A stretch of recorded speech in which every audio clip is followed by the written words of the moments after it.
No point being a swimmer if you can't save a life. म्हणजेच तुम्ही जलतरणपटू असाल आणि जर तुम्ही बुडणाऱ्या एखाद्या माणसाचा जीव वाचवू शकत नसाल तर त्याचा काहीही उपयोग नाही. बुडणाऱ्या व्यक्तीचा जीव वाचवणं याच उद्देशानं रेस्क्यू टुर्नामेंटला सुरुवात झाली. या स्पर्धेमध्ये स्विमिंग, बीच आणि समुद्र असे 3 प्रकार असतात. भारतीय लष्करातले पुरुषोत्तम शर्मा यांनी 17 वर्षापूर्वी याबाबतची संघटना स्थापन केली. ही संघटना स्पर्धांमार्फत जनतेमध्ये बुडणाऱ्या व्यक्तींचा जीव वाचवण्याबाबत जागरूकता निर्माण करते. और जहाँ भी एक्सीडेंट्स होते हैं वहाँ पे पहुँचकर उनको मदद करते हैं. केवल यही मेरा ध्येय था, वो आज भी चल रहा है. हमारी कोर वैल्यू सिर्फ यही है कि लोगों को लाइफ सेविंग का ज्ञान दें, जिससे कि वो एक एक्सीडेंट विक्टिम को जल्दी से जल्दी हेल्प करें. मुंबईत नुकतीच रेस्क्यू राष्ट्रीय स्पर्धा पार पडली.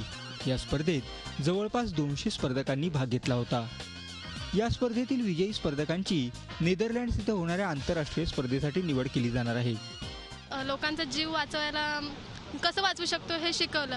स्विमिंग तर आम्ही नेहमी करतो, पण एखाद्याचा जीव वाचवणं हे त्याला हँडल करणं हे सोपं नाही आहे, हे आम्हाला शिकवलं. हा गेम फर्स्ट टाईम आम्ही करत होतो आणि हे 4 दिवस खूप म्हणजे इंटरेस्टिंग होते आणि म्हणजे चॅलेंजिंग होते. कारण पूलमध्ये 2 दिवस इव्हेंट्स होते. त्यात आमच्या पूर्ण टीमला 2 ब्रॉन्झ मिळाले आणि काल आणि आजच्या रेसमध्ये इंडिव्हिज्युअल्समध्ये मला 1 सिल्वर आणि आज 1 गोल्ड मिळाला है.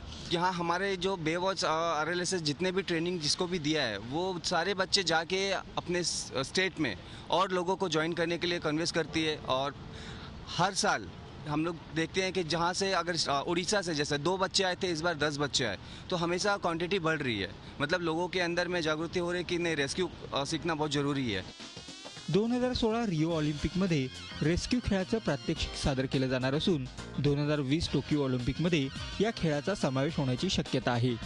मेघा क्युचिकसह bureau report, Zee media, Mumbai. Zee 24 तास रहा एक पाऊल पुढे.